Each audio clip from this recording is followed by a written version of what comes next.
नमस्कार, स्वागत है आपका हमारे YouTube चैनल द ओनली सनातन पर। सनातन धर्म संस्कृति के अनुसार एक आदर्श पति को वचनबद्धता, सच्चाई, ईमानदारी, संवेदनशीलता, सहानुभूति, त्याग, स्वाभिमान और सम्मान जैसे गुणों से युक्त होना चाहिए।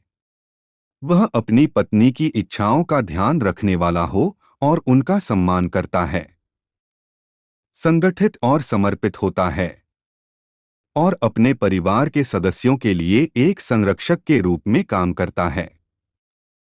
आइए जानते हैं शास्त्रों में पुरुष तथा पति के संबंध में क्या कहा गया है। एक, अथर्ववेद के अनुसार पति को ऐसा मधुर और स्नेही होना चाहिए कि पत्नी उसे हमेशा समर्पित रूप से प्यार करे। दो, स्कंद पुराण के अनुसार जिस कुल में स्त्री से पति और पति से स्त्री संतुष्ट रहती है, उस कुल में अवश्य ही सर्वदा कल्याण मंगल होता है। तीन, अथर्ववेद के अनुसार पति को अनुशासित जीवन जीना चाहिए और अपने वैवाहिक जीवन को सुलभ बनाए रखने के लिए धन कमाने में सक्षम होना चाहिए। चार, मनुस्मृति के अनुसार मनुष्य को प्रयत्नपूर्वक स्त्री की रक्षा करनी चाहिए। स्त्री की रक्षा होने से संतान, आचरण, कुल, आत्मा और धर्म इन सबकी रक्षा होती है। पांच, पद्म पुराण के अनुसार राजा अपनी प्रजा के, गुरु अपने शिष्य के, पति अपनी पत्नी के तथा पिता अपने पुत्र के पाप और पुण्य का छठा अंश प्राप्त कर लेता है।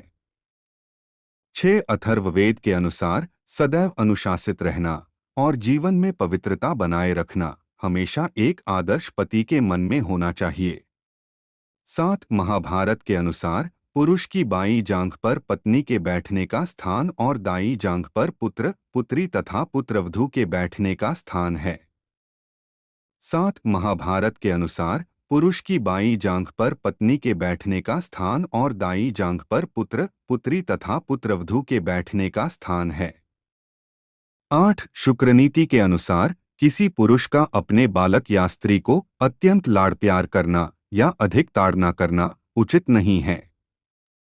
प्रत्युत उनको क्रमशः विद्याभ्यास तथा गृह कार्यों में नियुक्त करना चाहिए। 9, ब्रह्म पुराण के अनुसार जो पुरुष दूसरों की धरोहर हड़प लेते, रत्नों की चोरी करते तथा पितरों का श्राद्ध कर्म छोड़ देते हैं, उनके वंश की वृद्धि नहीं होती। 10, अथर्ववेद के अनुसार एक पति को अपनी पत्नी के प्रति हमेशा प्यार, देखभाल और स्नेह दिखाना चाहिए। दुख और कठिनाई की स्थिति में भी उसे कभी भी अपनी पत्नी के प्रति असभ्य या बुरा व्यवहार नहीं करना चाहिए। 11, शुक्रनीति के अनुसार अपनी प्रिया स्त्री के कहने मात्र से ही माता, पुत्रवधू, भाई की पत्नी या सौत के अपराध को बिना स्वयं अनुभव किए सत्य नहीं समझना चाहिए। 12, वामन पुराण के अनुसार किसी भी पुरुष को पराई स्त्री, अपनी बहन, बेटी अथवा माता के साथ कभी भी एकांत में नहीं बैठना रहना चाहिए। कारण है कि बलवान इंद्रिय समूह विद्वान को भी अपने वश में कर लेता है। 13, वशिष्ठ स्मृति के अनुसार तेजस्वी संतान चाहने वाले पुरुष को स्त्री के साथ एक पात्र में भोजन नहीं करना चाहिए। स्त्री को भोजन करते हुए, ठींकते हुए, जम्हाई लेते हुए तथा आसन पर बैठे रहने की अवस्था में नहीं देखना चाहिए। 14, अथर्ववेद के अनुसार पति को अपनी पत्नी से कोई भी बात छुपाकर नहीं रखनी चाहिए। संबंधों में पारदर्शिता बनाए रखना उनका पूर्व कर्तव्य है। 15, विष्णु पुराण के अनुसार अष्टमी, चतुर्दशी, अमावस्या, पूर्णिमा और सूर्य की संक्रांति इन दिनों में स्त्रीसंग करने वाले पुरुष को नीच योनि तथा नरक की प्राप्ति होती है।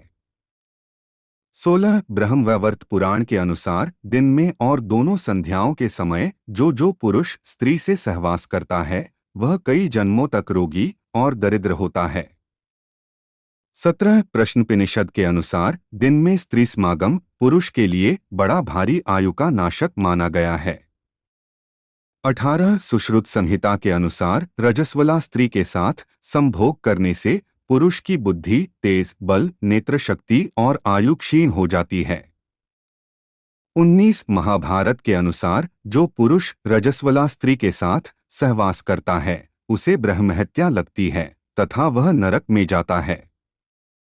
20 विष्णु पुराण बटा कूर्म पुराण के अनुसार चैत्य वृक्ष के नीचे, आंगन में, तीर्थ में, पशुशाला में, चौराहे पर, श्मशान में, उपवन में अथवा जल में कभी मैथुन नहीं करना चाहिए।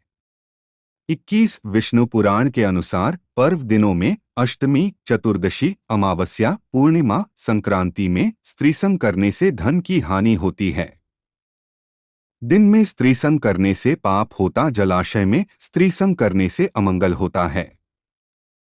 इसी प्रकार के धार्मिक ज्ञान के लिए चैनल को अवश्य सब्सक्राइब करें। धन्यवाद।